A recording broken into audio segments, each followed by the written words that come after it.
and it's with great pleasure that I give you this presentation of the bronze statuette, which is an indication that the Academy, as well as the entire industry, consider that you've produced a real, epic, and fine achievement.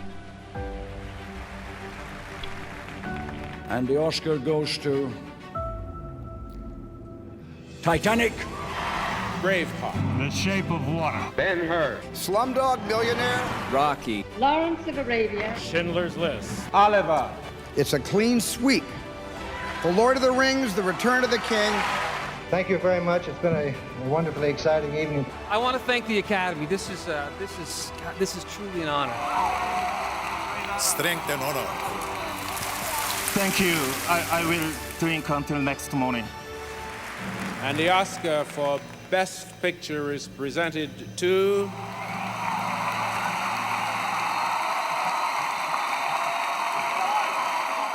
Hello and welcome back to All the Best Pictures, the podcast where me and Jack watch all of the Academy Award-winning Best Picture films. This week we're on the third episode, so the third Academy Awards, which is the 1930 film All Quiet on the Western Front. Jack, do you have anything to say about the plot of this film? Okay, the film follows a group of German schoolboys talked into enlisting at the beginning of World War One by their jingoistic teacher. We all know what that word means. Why don't you just say it in your own words rather than reading it off? That's good enough. Google. That is good enough. It's Germans who are fighting in the First World War, but they soon realise that war is hell. That's basically it. Yeah. It's based off a 1929 book by Erich Maria Remarque, I think. It's a German book. And since then there's been an adaptation in 1979, was it? I think. Something like that. Yeah. Was he a soldier? The one who wrote the book? I don't know. I assume so, actually. Let's have a look. Shall we go through his Wikipedia page? Yeah, yes, he was. Yes. I believe he was. I know it makes sense age-wise. The film was banned in Germany. Yeah, it was. So Hitler and Goebbels, I think, as well, called it Judenfilm, meaning Jewish film, and they banned it. I mean, it was directed and I think produced by Jews, but it's not. It's not really a question. But it's really not anything about that. Like, they never mention. It's not like a question of like Jewish versus Nazis. It's a question of human versus inhuman, pretty much. No, literally. I think it was banned throughout a lot of places, actually. But yeah, Germany especially, because it's like anti-German apparently, and even though it's pre-Nazi, it's kind of still against their ideology. Yeah, that's true. Okay. We'll start off. Do you want to start off if you liked it or not, or what you thought? Yeah, sure.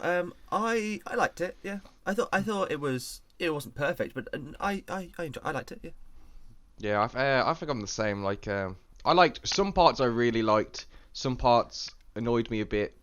Like, especially from 1930. Great. It was great. Really good. Yeah. Oh, definitely. I can see why it won Best Picture, even though I haven't seen a lot of 1930 films. Exactly. Literally. Yeah. Same with Wings. Like, the spectacle was pretty good. The battle was good, and I thought it was a good story. I did find early on I found it quite hard to tell who was who. I was going to say the same thing. That's the way sometimes in war films, and especially they don't do close-ups really back then. It's all kind of wide, and everyone being in war, they're wearing the same uniform, same haircut. They're all like white with dark hair. There was very few distinct characteristics shown. Like, there was the dude with the boots, and then we're like, oh yeah, there's the one with the fresh boots, but stuff like that, and then. And I could always tell Himmelstoss. Is that his name, Himmelstoss? Because he was the postman. He had a moustache, and then he had a fancier uniform. Dude, he was I thought his character was so weird. I feel like that's such a weird character in a war film. I guess it's an anti-war film because normally it's so he was the friendly postman. Then he became then he was just a sergeant or something, and then not a single person respected him for the whole thing, and then he was just a big coward. I was just that's so weird. No, see, I like that because this whole film is about to be they're really up for war. They want to fight. They've been indoctrinated into this whole thing of protecting the fatherland. It's an honor, and then they actually get into the thick of it, and it just changes. It completely changes them. So it's got that evolution from being I'm serving my country. I'm doing my duty to be all a strict leader, and then he found he's not white, he's yellow. Yeah, but that's a callback to sure was the film yesterday. What was dude? I was thinking when I was watching this film, I was like comparing it to Wings. I was like, oh, you know, this reminds me a bit of Wings. It's quite similar to Wings. I prefer this one a bit more. I like this one a bit more because I so think I maybe liked Wings a little bit more. Oh, they're quite similar for me. Oh yeah, well, yeah, they are quite similar. And then I was like, wait, this is the third film we've watched, and I was like, oh my god, we watched a musical last week, and I literally forgot the whole thing, absolutely everything. I know it feels like we're doing not a series on the best picture winners. It feels like we're doing a series on old war films, and there just happen to be some terrible, forgettable musical in between. Do you want to go through the plot, sort of scene by scene? Because you were saying before we started recording, when did you realise they were German? Because you said it took you a while.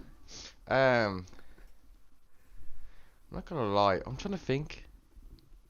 I know there was a bit talk about the fatherland a lot. Yeah, but like, dude, I'm like. I don't even think, like, when I hear that, I thought it could be anything. I didn't know that was specific, like a German thing. Well, they sing that song in Casablanca, and so I know. Yeah. They were singing in German during, like, boot camp. And I was like, oh, they're singing a song. Then? No, yeah, literally. I was like, oh, they're Did singing not say Germany? I don't know anything about places, man. Fatherland. I don't know. I no one else calls the country the fatherland. I don't know. I didn't even. I thought that's something you call your country. Apparently, I don't goddamn know. Well, they didn't have. They weren't speaking German. They didn't have. They all had American accents. That's what I'm saying. That's what was throwing me. And then like there was. Oh no, I think it was really bad. I think when he was having a conversation about like I've never seen a British person before, I was like, oh my god, why are these German? Oh my god, that was like halfway through. That was like halfway through the film. It was. It took me ages. I didn't realise. Okay, and I was like, oh shit, they were wearing German uniforms. Yes. They had spikes on the helmets, and they had the little caps of the. Yeah, no, I did think about this. Oh, that's a weird helmet, but I don't know stuff like this, man. French. I don't know stuff like this, man. I'm not a history buff. Okay. And I do remember about the Kaiser as well. Yes. Okay, no, I'm pretty sure something just went over my head, and I was just out of it, man. But it did take me a hot minute to realise. So you know, that's just my bad. That's not the film's fault. Okay. It's just Would my you think fault. they're American then? Yeah, just literally because they look like a bunch of white Americans. That's literally why. I thought. It was quite Americanized. Yeah. It's like when they sing a couple of times in German, and every time it sounded like they just learnt it phonetically. Yeah, that's what, like I was saying. Like I would have just been okay if it was just German with subtitles the whole film because they're German. Yeah, I think it would. I agree. Like... Well, apparently they're making a remake of it. At the moment with Daniel Bruhl, the guy from Inglourious Bastards, and he's like Baron Zemo in MCU. And he is German, so I don't know, but I'm kind of maybe that film's in German. I hope it is, because I'd kind of rather that for authenticity. Yeah, rather than have them be like Das Fatherland and all that, rather than need to do like it. It was also like I don't know why, but you just never really when things are set in other countries or set in the past, it's always like English people, British playing them rather than maybe because that doesn't make sense though, really, because I mean I guess in really also like Les Mis, because Les Mis sounds terrible with American accents, but that's I don't know, it kind of maybe just because they the accent wasn't around back then. Like, Americans weren't really what they are now, so I don't know. It feels too modern. I don't know. It did seem weird than being American, but you get used to it. Okay. What did you see? You wanted to go follow the plot or whatever? Yeah, through a scene by scene. Yeah. So I mean, at the start, I'm pretty sure they're singing German music right at the start, where they're walking through the people are walking through the town. Yeah. And there's like loads of extras.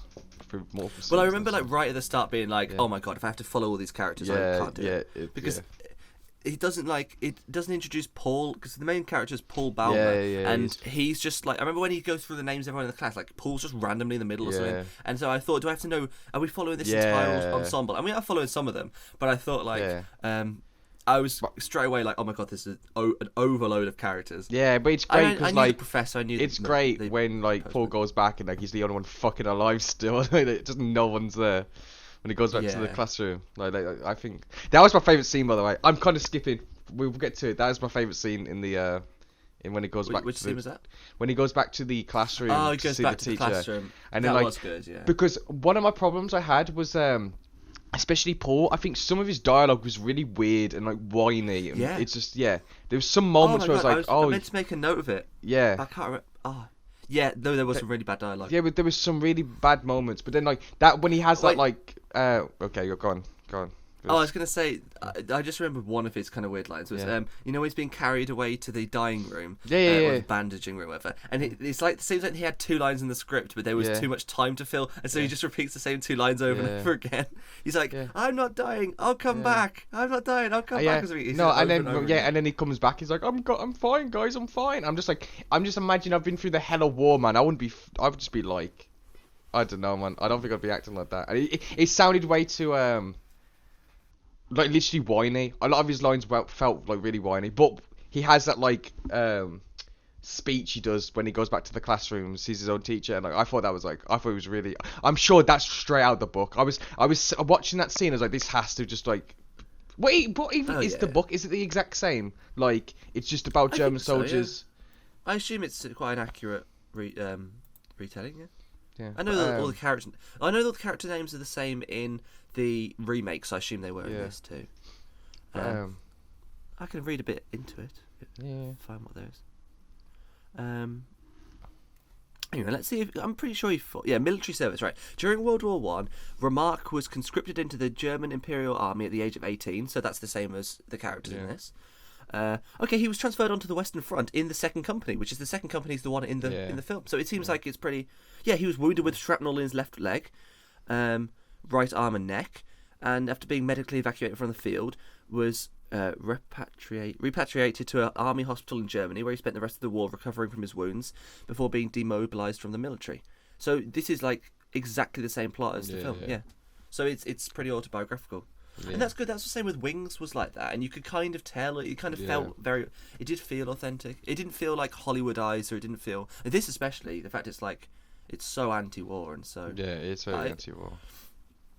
I really liked it. I really liked the way they presented those themes. Definitely. Yeah. Right. Well. So yeah, the classroom.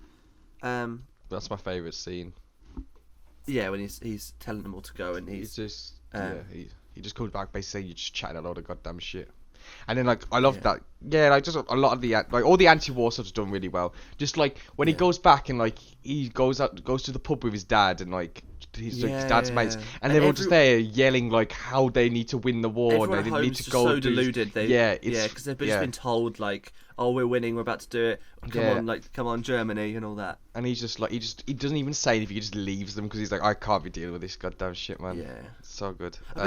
So if we go back to that scene at the start in the classroom, there's that one guy. Let me see, what was his name? Let's have a look. Is that Muller or is that someone else? Which one was which one was? Oh, Bane. Boots? It was Bane, wasn't it? The guy who was he's the only one who didn't want to fight. Yeah, was he the one who like got blinded and then gatted up? I'm pretty sure. Yeah. I was right. It was so obvious that the bad stuff. He was going to be the first person who bad stuff happens to. Yeah, it is obvious. Is what happens. It's always like the one person. Oh, I don't want to fight, and then they just. And then he's like forced into it. And there's also because they get bombed when they're marching when they get off the train as well, and like someone dies and he's the one like panicking. When everyone else is just carrying on marching. Yeah. Oh yeah, like all the bomb effects and sound. Well, obviously, we have to talk about. Wasn't it what's the goddamn word? I'm so delusional. It was restored, wasn't it? Did you watch the restored version? I think I did. Oh no, right. No, I looked into that. It wasn't. I think it says restored on Wikipedia. I feel like that's kind of a misnomer. Like basically, because there's a longer one. Yeah. Because do we watch the 1 minute 52 one or the 1 minute 33 one? No, that's not right. I watched the 2 hour 32 one. Yeah, that's what I mean. So 152 minutes or 133 minutes. We watched 133. Oh, yeah, the 52 one isn't just a longer version with more scenes. Yeah. It's basically they shot this film with 2 cameras side by side so that they could make one into a silent film, and then in titles they did as all different languages so they could distribute it around the world. Oh wow! So that the longer one is a silent film, so it's longer to have time for the titles.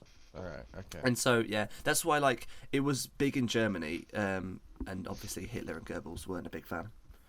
But no, so I don't know if that version's still available, but we watched the proper one with the dialogue and the. I was going to say is there any other silent movies that win Best Picture after this? Like after the pretty sure Wings. It's just Wings. I'm just pretty Wings. sure.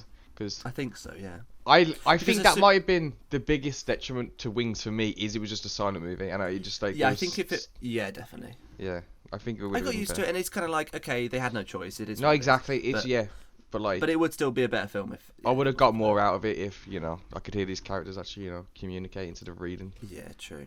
And it also meant the fact that what's the name? What was the main guy in Wings called? You hate Jack. Jack. Yeah, the fact that he's like really animated and he looks like he's in a pantomime or something because he's trying to express over the top. It meant you kind of lost the realism, whereas this really had the realism. So it was stronger in that regard. So yeah, what happens, right? So they join the army and then they have to. They do a little bit of a training camp in. See, that started. It luckily didn't go on very long, but I was like, oh my god, we literally just watched this in Wings, and so I was a bit like, oh god, more boot camp. You need to watch Full Metal Jacket. Full Metal Jacket. That is the best. Yeah, you always say how great it is. It starts off with the boot camp. It's like the first half of the film, and then like the rest of the film is great, but it never gets as good. Part. Yeah, it never gets as good as the boot. So that's what felt weird about the postman character, because like in like their drill sergeant in Full Metal Jacket, if anyone did anything to like promote it to him, he's very famous. Goddamn, he would not take any shit. Yeah. That scene was so weird. Do you know when they kidnapped the postman and like? They got no punishment. Yes, they got like no repercussions. That's so weird. Especially like, I thought they were gonna get like blasted for it. Yeah, and, like... no, that's what I meant by the character was so weird. Like he's like a German sergeant or something. I'd expect like any shit to go down, you'll just get gatted. Like you'll just get killed. I thought really severely punished, but like they literally kidnap him, beat his ass up, and then throw him in a bunch of mud, and then like nothing ever came of it. He didn't even mention like a massive puddle or like a pond. Yeah, see, I thought like that first scene they got no respect for him. Fair enough, he was their postman, and I thought that was a nice thing. And then but he seemed at the end of that scene like he does whip them into the line and get them. Like they finally seem to be like, oh shoot, but then they just undo that. Yeah, I thought it does feel really weird that. I also thought he'd be in it throughout, but he's in the opening a lot, and then it turns out he's just at the boot camp. Yeah. And then he's in it for one scene later. Later. Well, once they get sent into war, they get mixed up. Do they get sent into the second company? Was it called Second Company? I think so. And there's loads of these existing soldiers who don't respect them, and including Kat, who's the main one. Was it Kaczynski? I think.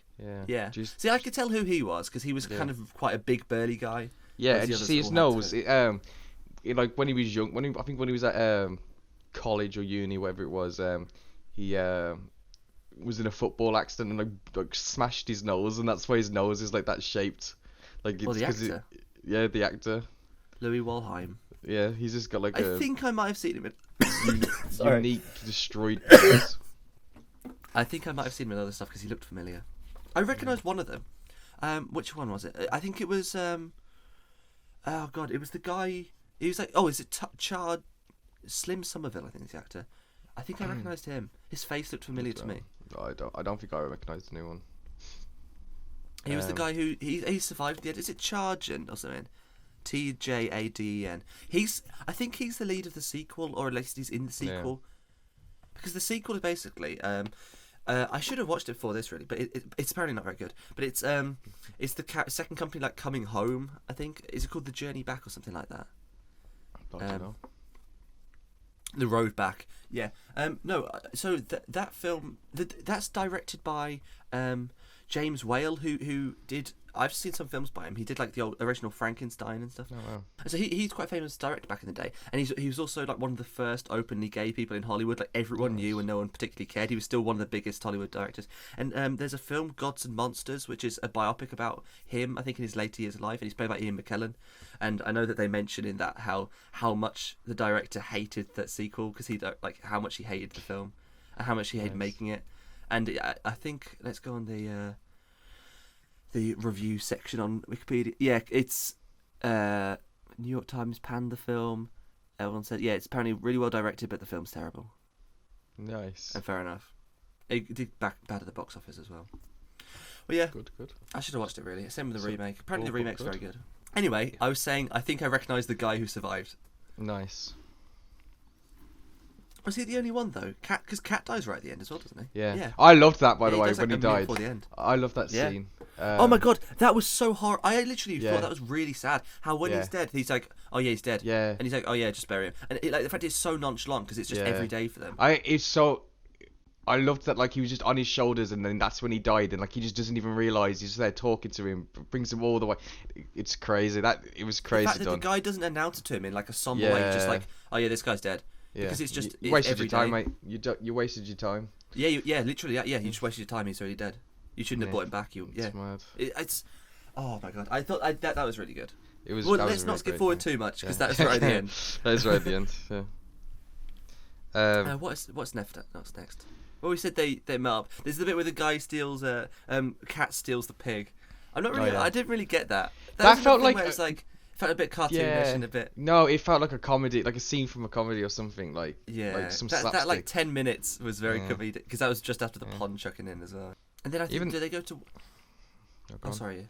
No, you go ahead. Well, I liked how they were saying like how they were paying for it with like soap and fags and stuff. Yeah. Because it's like, but right, they kept mentioning like about the rations and what soldiers get, and I know it's the same in every war movie, but why are like fags and cigars considered like necessary things?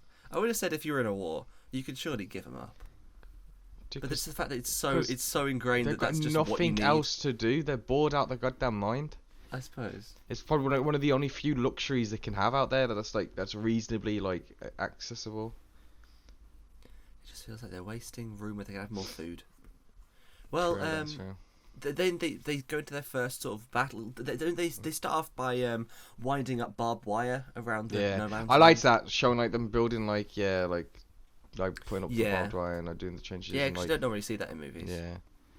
The jobs the fact that like surely a lot of army work isn't just fighting. It is just stuff stuff like that, digging trenches and doing barbed wire. You never really see that. So I did like that. Yeah. And then what happens? Is that when the guy gets blinded? I think that's when Bane gets blinded. I watched this film in like 2 sittings. I started it last night and then fell asleep like basically at the scene where that dude gets blinded and he's screaming on the floor, and I'm half asleep. I was like, "What the?" I was kind of freaking out a little. I had to pause it and go to sleep because I didn't know what was going on. I only felt like because I was watching it, I was interested, and then I did for like a good 5 minutes. Start going tired, fell asleep, woke up, rewatched the 5 minutes. I think, and then I think it was a day apart because I started like 2 days ago. But same. I watched it really late at night. Then I was like, I'll finish it. But that was like the last scene I watched before I went to sleep, and I was like, it was kind of freaking me out, hearing this dude scream and roll. I tell you what I love about this one. I love the sounds of like the explosions, the bombs dropping, like constant, just booming constantly. Yeah, it was loud. Although any battle scene. Yeah. I don't know if it was a problem with the restoration, but I thought the last like third of the film had a really horrible audio. Like there's a really loud background noise. Yeah, it's kind of when he went home onwards. Yeah. Especially there's a scene where he was talking to his sister and his mum, and it was awful audio. I thought at first like, oh, it's meant to be raining outside, and it just doesn't sound that good. But no, it carried on throughout. I think it was just it was really like noisy. Really but apart from that, it was good. I liked the. Well, I thought the sound effects were good. Like. Yeah. Yeah. And then I don't think he was nominated for sound. No. Or the. Wasn't nominated for a sound Oscar. Bombs looked cool as well. All the explosions looked good. Yeah, just the effects were really good. The explosions, loads of extras. Maybe it wasn't quite as grand as Wings. I think maybe Wings. There was just more of it. I think there's more scenes of that. Yeah. I think so. There's a longer film. There was still some in here. There was a couple in here. Oh, there was some really good ones, definitely. Yeah. There was some really good shots. I think the ones I might have preferred the ones from this one. Some of them. Definitely. I think the image was clearer. Yeah. And I don't know how. Oh yeah, wait. What did you buy it on? Amazon Prime. Oh yeah, because I did pirate it because everyone was dead. Again. Whoa. That's what happened. Well, okay. Arthur Gardner, who played a classroom student, died in 2014, and he was the last surviving member of the cast and the crew. So, nice. Like I said before. I just spent loads of money on films recently. I bought The Shining. I bought That's alright, man. Don't worry about it. Okay. What's next? What happened next? I was gonna say is that when they just find out there's a huge slaughter, so they find out they've got like twice as much food that they need. Isn't there 80 of them? That was weird. Yeah, 150. I love that. See, that was like one of my favourite scenes because it was just them sort of calm and just them talking. And they're talking under the tree. Were they baked beans? I think they were. That's real. It was beans, but like they look so wet to begin with. Like, you can't really tell what they are because there's no colour. I couldn't tell what I thought. Like, are they baked beans? Maybe it was bread and beans, but like they said beans. I don't know if they mean baked beans or like. I don't know. You know. But like because you can't tell what colour something is when it's black and white.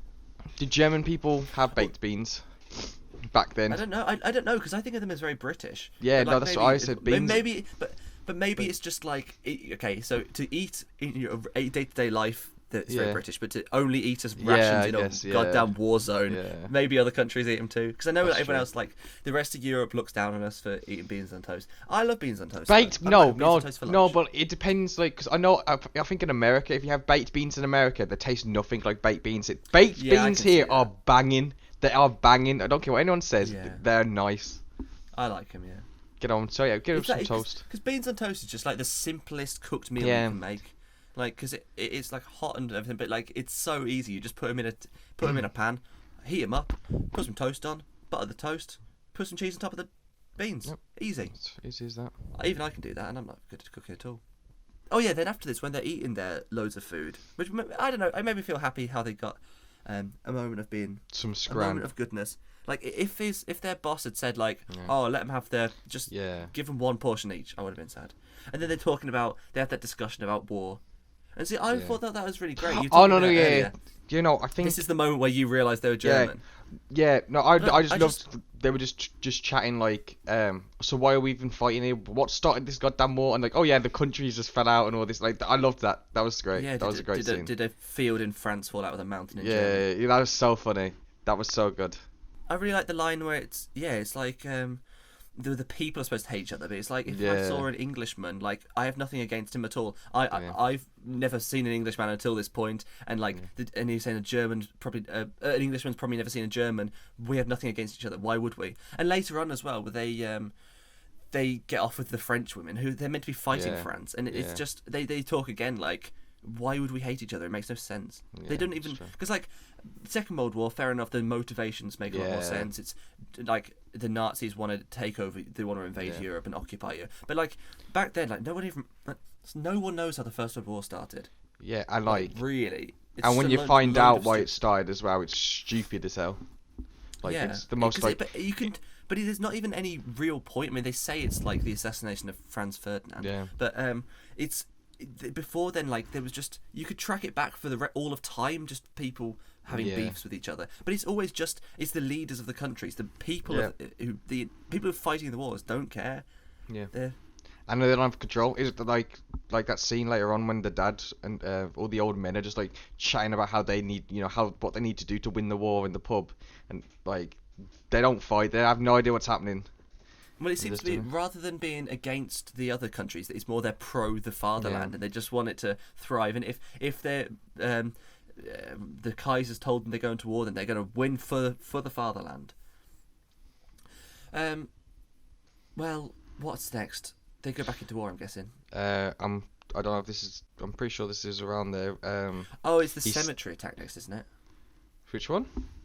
Isn't it the one where they're attacked in the cemetery? Maybe. They're like walking. And is that when he goes in the hole and he stabs someone? Graves. Oh, that's later, I think. Oh, is that later? Oh no, that is part of this. Yeah. I think it's part of it. They're walking through like a grave or something, and they get bombed. But all the graves are so obviously fake. Yeah.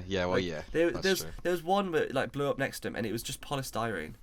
And it's like, well, I don't know when polystyrene was invented, but it's like whatever the equivalent was. It was so fake. But I did love that, like, just sharing like a hole, and then like he stabs him, and then he's just there like trying to like look after him after and keep like, which is so good. Yeah. Imagine giving someone trench water, man. That's gross as hell. I'd rather not him, man. He looked a bit his dead face was a bit weird. No, I liked that. He looked alive, but I liked that because it kind of felt like he was talking to him, and it kind of it's as if he's talking to a real person, as if he's talking to a living person, and as if he could hear, but we know that he can't because he's meant to be dead. Okay. So that's what I got from it. I thought, like, artistically, although it wasn't natural, I thought artistically I quite liked that. How he just looked like a guy just lying there. Yeah, you know, I see that. I can see that. So yeah, then he gets taken into. Doesn't he get taken to the hospital then? Yeah, I think he gets hurt, doesn't he? I think doesn't he injure his leg? Because so. he goes to the hospital. Yeah, right. So he's got twice, I think. But there was another guy who's in earlier. Yeah. They go to hospital at one point. Oh, it's after. It's the scene after they eat the beans where they go to visit a guy in hospital who's been injured. Oh, they visit. Yeah, and they want his boots. Yeah, they want his Mueller boots. wants his boots, or his name is Mueller. Yeah, is it Mueller? Yeah, Mueller. Which is a bit peak. Like, my man's there. You don't have to just like. Yeah, they straight away want his boots. Yeah, and he's like traumatized. His legs gone, and the others are just like I think because they just eating loads of beans and everything. They were all really happy. Yeah. And then I just thought like, I did like that scene, but like the acting of the dude who's supposed to be dying was weird. Like I think he was way too. Yeah, he's way too over the top and like energetic for like a man who just lost his leg and should be goddamn like. Well, I get him screaming in agony and all that, but like he was like weird. I don't know what to say. I can't remember which one he was meant to be though, because like I was saying at the start, like it's kind of hard to tell. The one which with one the was boots. which. I mean, he was the one with the boots. I know, but I can't remember his name. Who ended up with the boots? I swear some random soldier ended up after, because I'm sure. Is it Muller? Muller dies, doesn't he? There's a scene where it's like it just pans up from his boots, and then he just tries to go over top and gets insta killed. Yeah. So then I really like that shot. Well, I can't remember which battle bit it was at, but there's like a shot where there's a Gatling gun going across, killing every single person, that was and it goes on for ages. Yeah. Oh, I love that. It was great. It just shows. And in fact, like, they just keep marching, even though like every single one of them is dying. Insta they've dying. Been told not a single chance. That's great. Just all the war scenes looked really good. Yeah. I think it got censored a bit, or like I think the UK tried to cut a little bit out because it was too violent. Whoa. But even, I don't think any of it was that bad. Well, like whenever someone's leg came off, they just didn't have it in shot because or they underneath sheets, or like it was just they just acted as if they had no leg when they didn't make any attempt to make it look like they had one leg. No, it was nothing like overtly graphic, really, other than no, I don't think any of it. All the stuff. There was lots of stabbings and pre-code. Yeah. There was lots of stabbings. Blood. But even blood in black and white, like it's not really that. It's never going to be as graphic. As I just realised who even is the dude on the poster. Yeah, that's what I was thinking from the start. I mean, I'm guessing it's Paul, but it doesn't look anything like him. He looks nothing like Paul at all. It doesn't look like any of them. It literally looks like none of them. Because when I was watching the start of the film, I was trying to work out who was meant to be the guy off the poster, and I have no idea. I don't know. Maybe it's just meant to be a faceless, faceless German soldier. Yeah, which makes sense. I don't know. Well, what's next? It's kind of hard to tell because it's like, even though it's really good, it's good story and everything. They kind of just go war hospital. No, yeah, it's just so you like, forget which attacks are in which order. But that's good. Like it's kind of just it's just like I don't know. It's not a heavily plot-driven thing. Yeah. It's kind of like at the end when, spoiler alert, when Paul dies. It's not like built up to it. It's not like a character arc as such. He just suddenly dies one day. It's just same shit, different day, man. That's all it is. Yeah, exactly. It's just like watching. Yeah. Okay, that's why I guess because it's autobiographical in a way. Like it's just watching the career of a company, second company, just from start to finish. That was a great scene, by the way. Arcs. It's just his death. Yeah, I thought it was great. That looked like it was from an art film or something. I liked it. Why do you not like it? Because he sees a butterfly. Yeah. He's just like, he puts his hand out and then just gets boom, and then like his hand just slowly turns over as he dies. Hang on, we never talked about the bit with the French women. They like swim over a canal or something. I don't know how I feel about that. I like the idea behind it. No, same. I like the idea. It was arty. I was thinking about that scene where they have a long dialogue scene in bed, but it just looks like a wall. Oh no, yeah, that is so. I wrote that down. So like, I was like, I have nothing to look at. Like, it's not even like moving shadows or anything. It's just at a wall for no reason. It's just a wall that doesn't move for no reason. Yeah. And maybe because they were like naked in bed, but it's still. No, but you can put them with covers on, having a conversation in bed next to each other, and I think that would have been like. Or I think maybe if you got the window in shot and you can see in the background, like through the trees, his soldiers getting ready, like second company doing drills or something, doing. There's a lot more you could have been doing some French girl than what was done there. Like it was boring. Yeah, I get that. He's probably it was pre-code though, so it's before the censorship. Unless just internationally, maybe it's different because this would want to do internationally. So maybe they wouldn't want to have people in bed. Maybe the director just wanted a scene where they just looked at a wall. Dying room. He thinks he's gonna die.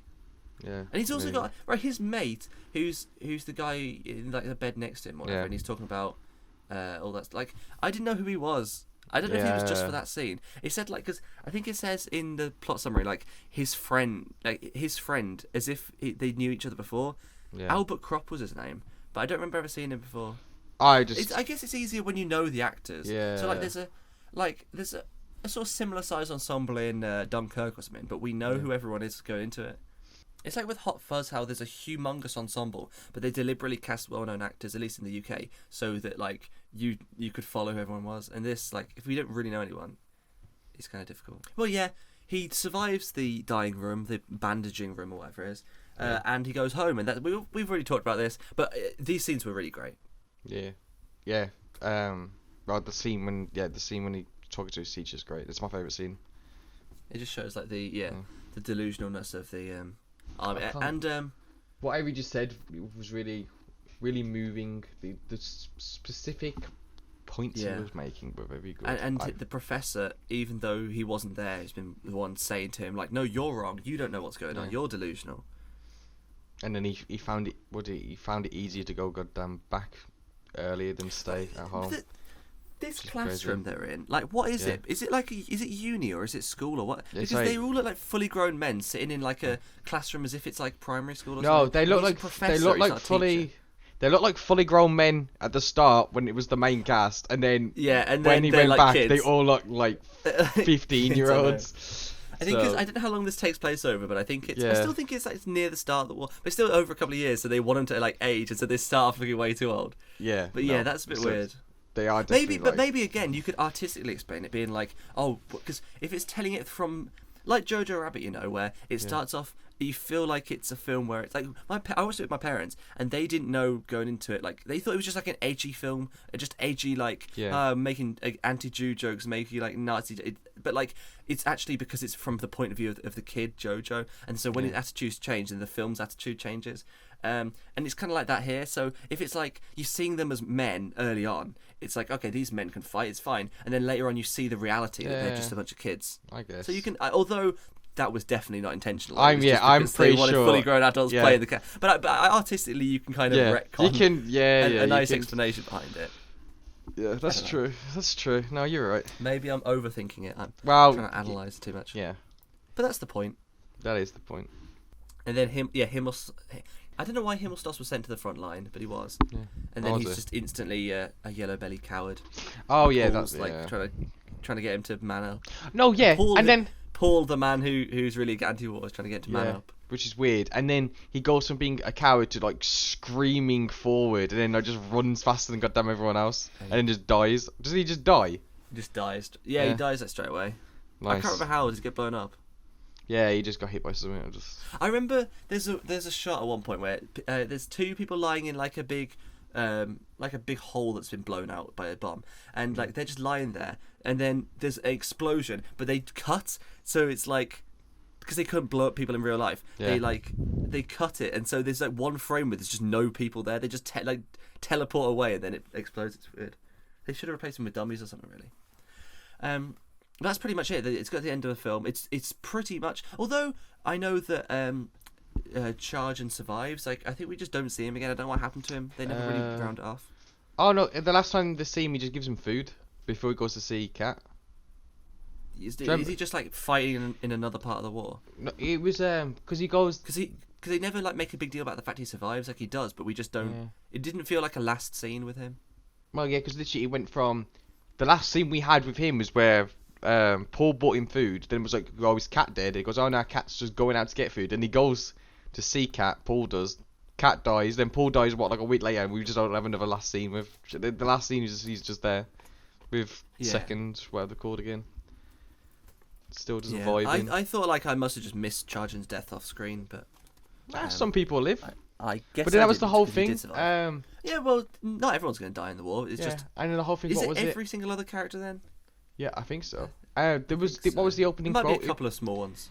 The opening quote was like, even if they don't die, the war still destroyed them or some shit like that. Yeah, it was a great quote at the start, so I'm pretty sure. I thought that I didn't really like the text at the start. It was just kind of like told the message of the film, and it's like I think we could just work. Yeah, I think that should just been at the end. If you're gonna have it, just put it at the end. it's the same. Yeah. But like, I still thought the text was good. It just feels weird to explain the whole point of your film before we've even watched it. Yeah, exactly. Well, like I said, I thought Cat's death was really good. Yeah. I'll tell you what I thought was weird. I mean, it was kind of just he was blown up. But Oh, I mean, yeah. but that's the same. No, it was well it's done. realistic. It was really Yeah. well done. Like, just having the I just loved him having a conversation and he just dies. He doesn't even realise he's dead. He's just talking to a goddamn corpse. Like, that's crazy. Yeah. And then Yeah. So you see, I thought you were saying Paul's death's really good. I thought it kind of came out of nowhere. I mean, that's what it's like in reality, I guess. Yeah, but like it's just the fact that like it was just a disjointed scene. It's just him left, like, and then Yeah, he just no. looks at Butterfly and gets shot. yeah, By a no. sniper.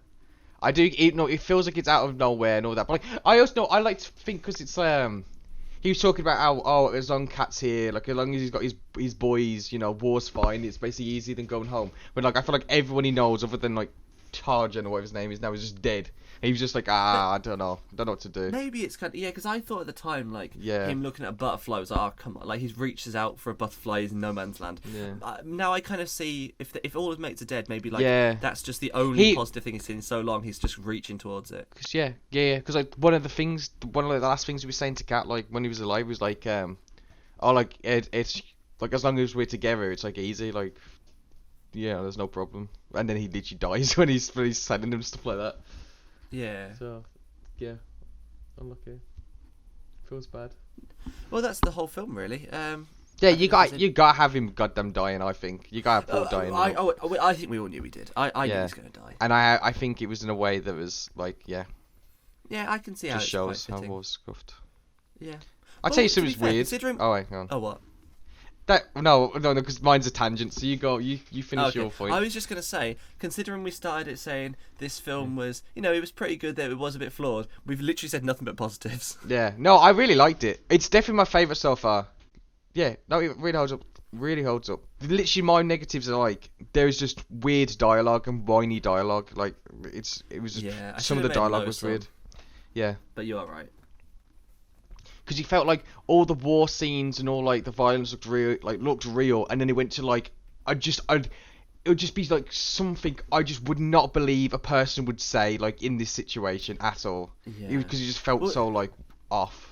Back then, they just don't have naturalism at all. Yeah, like, way of speaking in film is very different from real life. Yeah. And so it means like it does the same with Wings though. Like you get these fantastic, completely realistic war shots, and like when they're like the acting of that, where they're just running over the top and they're getting blown up, and there's all this. That's completely like you would sing it for real life. Like Wings, I remember I said I thought that some of it was like stock footage from like the real First World War or something. Like I don't know, but. So that's so great, and then it does stand out the fact the dialogue is just not at all real, and it doesn't hold. Like some of it just doesn't hold. It's a bit mismatched. Yeah. Like I said, something that was weird. I don't know if it just like this is just what happened back then. Paul kisses his mom and his sister on the lips, which is very weird, and then someone kisses a dude as well on the lips at one point. I know because Wings, we like say the whole thing was like they're apparently a gay couple because that wasn't common back then to kiss on the lips, and now this is just then again they're German, so maybe it's different in Germany. Yeah. I don't know. Yeah, they're just kissing everyone on the lips. I was just like, this is very weird. Let me Google if people kiss each other on the lips in Germany. Yeah, I guess. Do family kiss on the lip? No. Do family kiss on the first date? That's the first result. On the lips in Germany. Or at least in 1914 Germany. Is it normally to kiss a family on the lips, Germany, on Reddit? Right.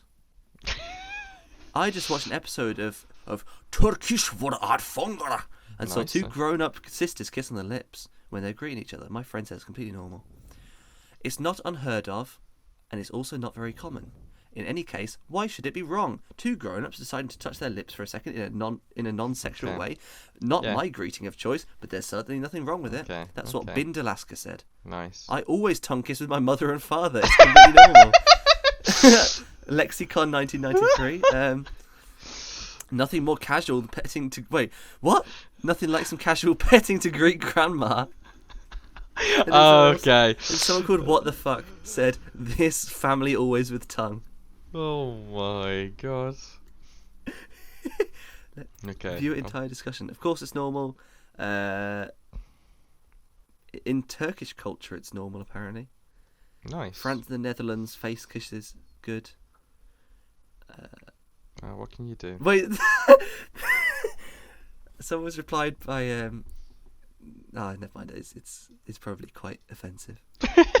Someone was saying like, "Oh, it's normal to kiss family on the lips in Turkey," and someone was being like, "Yeah, if you want to get stoned." That's not that offensive. Well, I don't think they still do stonings in Turkey, or Yeah, even you if don't they did know. originally. I don't know. The consensus is people are all making jokes, so I don't Yeah. even know at this point. Yeah. It was just something I noticed, and then like, No, I noticed it too. It was a bit weird because yeah, and like the lads kissing, like again, like we said, it's before. I didn't what know did his you say? lads It's doing it. Before pre-cold, or whatever you're saying. yeah, Two lads kissed, doesn't even matter.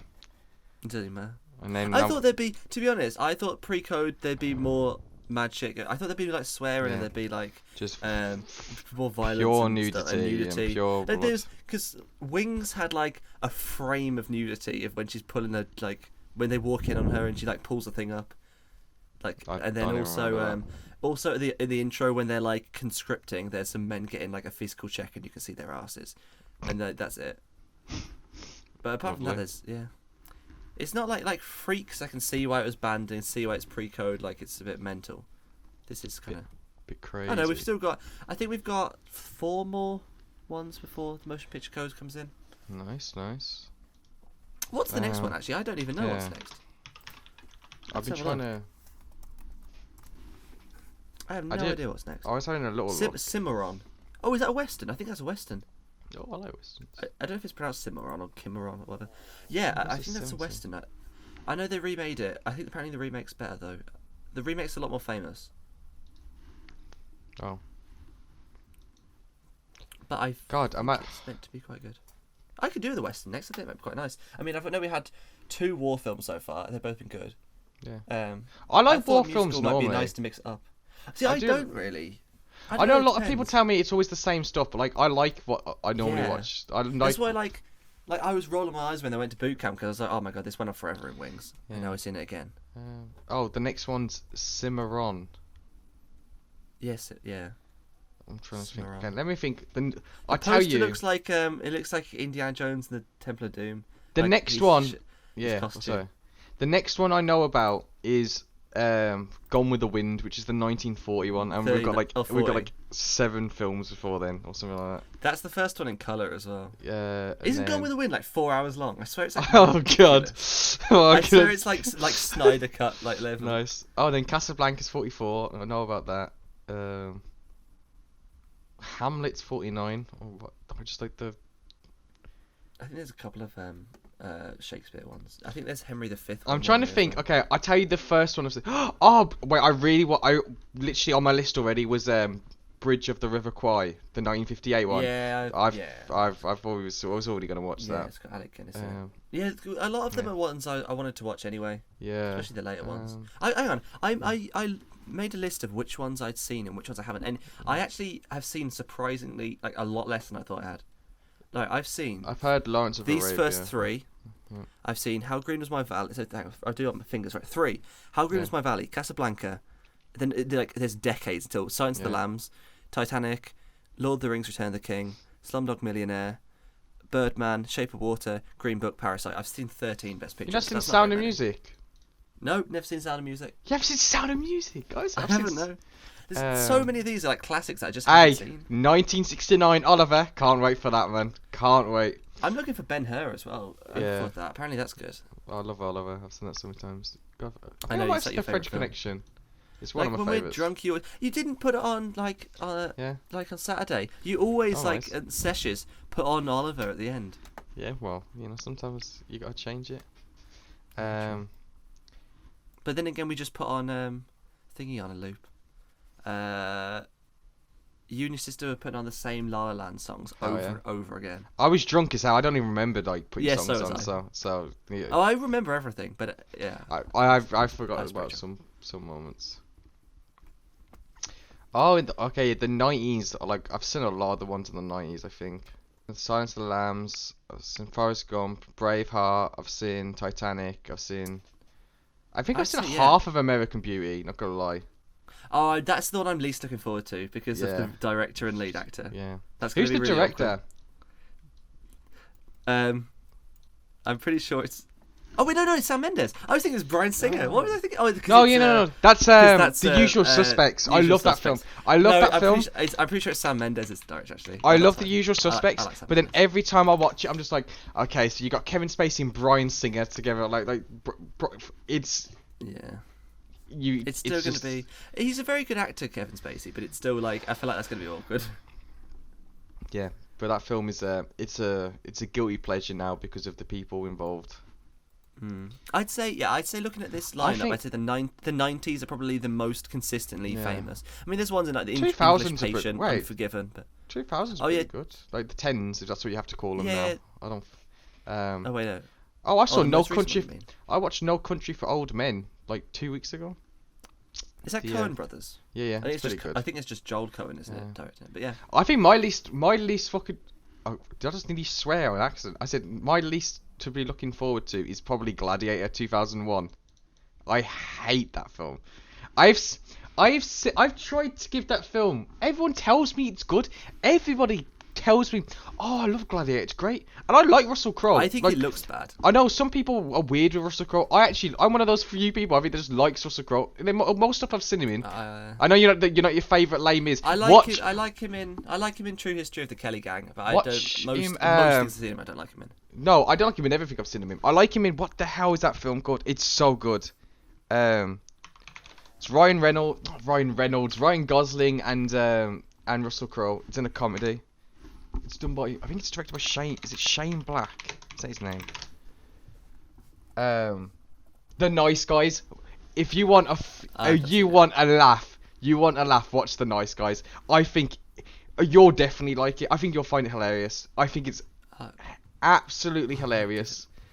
But anyway, every single time, I think I've tried to watch Gladiator maybe 4 times now, and I think one time I got through sitting through it in one sitting. Like I watched it in one sitting, and then like at least 2 of them I watched them in like 2 or 3 sittings, and like I do not like it at all. There's literally not much I like about it.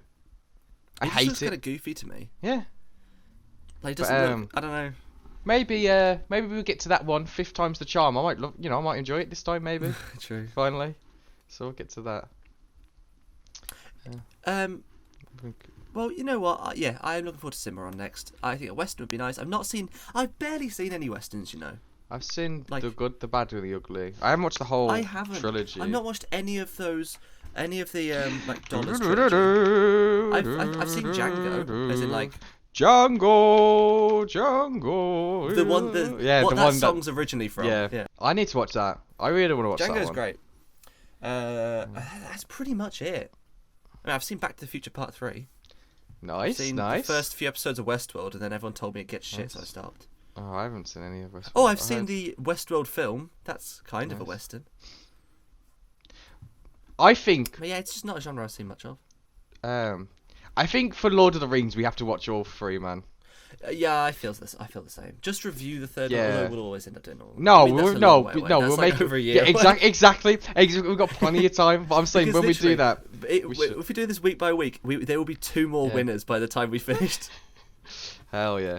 We can, maybe we'll see. We can maybe get it. How many have you seen? Have you seen any of the ones? The next Academy Awards will have happened by the next episode. It's on the 25th. Well, we can have a little chat about it then. Well, have you seen any of the films? Oh my god, I need to watch. Oh my god, that's like 5 days. I've got to watch like 8 films. I've seen 2 of them. What year is it? Oh, it's the 92nd, I think, Academy Awards. The 92nd. Oh wait, no, it's 93rd. Just, you had one job, mate. Nominations. Okay, I'll tell you if I've seen.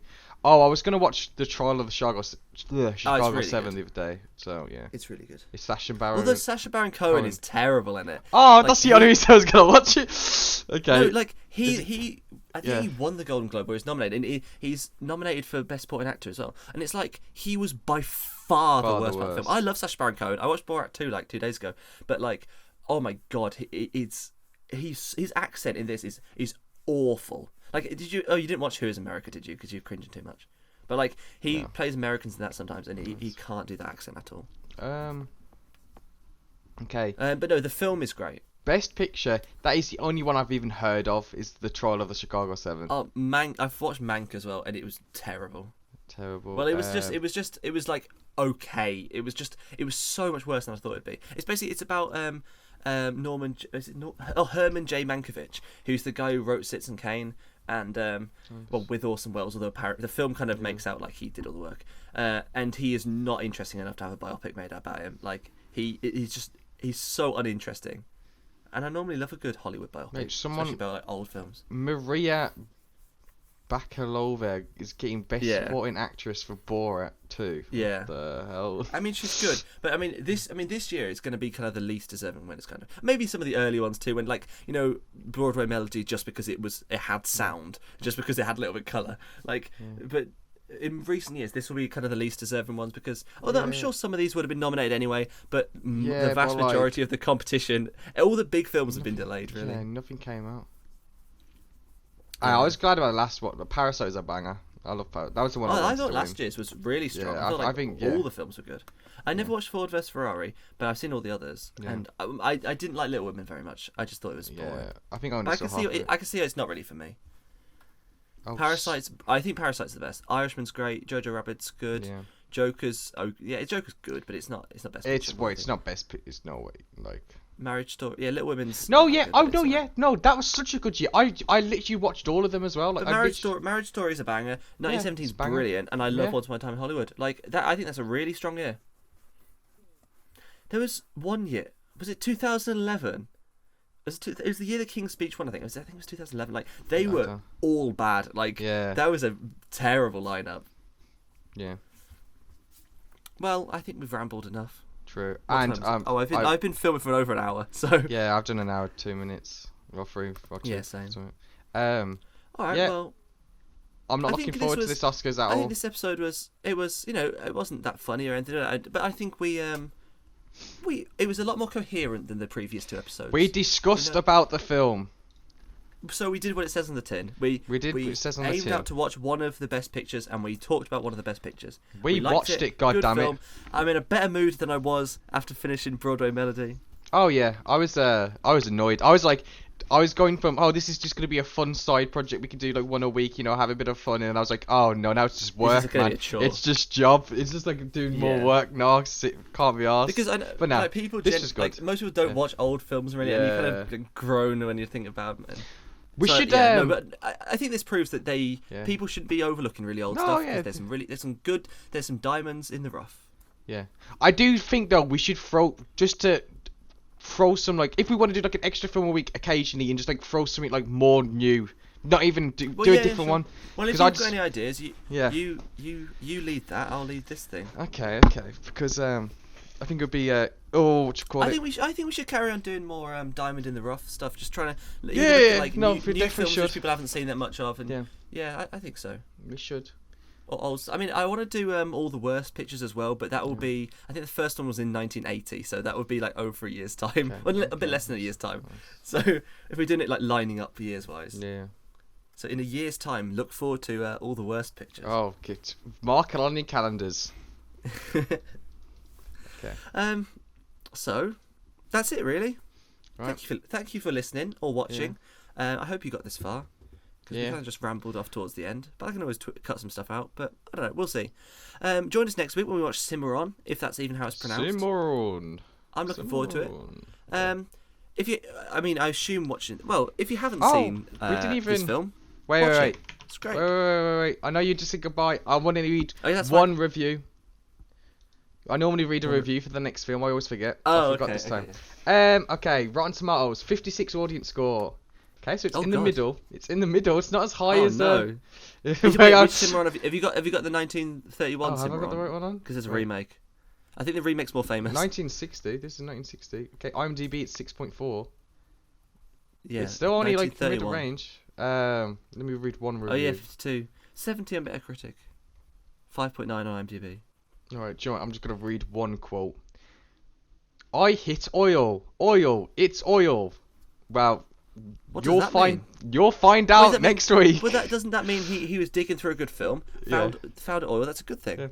Yeah, That's no, positive. it's not a review. It's a goddamn quote from the film. I said. Oh. Like... I thought, but that works as a review of the no, film. that's what I was gonna say. Film. Yeah, exactly. Well, with All Quiet on the Western Front, we hit oil, oil, oil. Thank you for listening. Bye. Bye.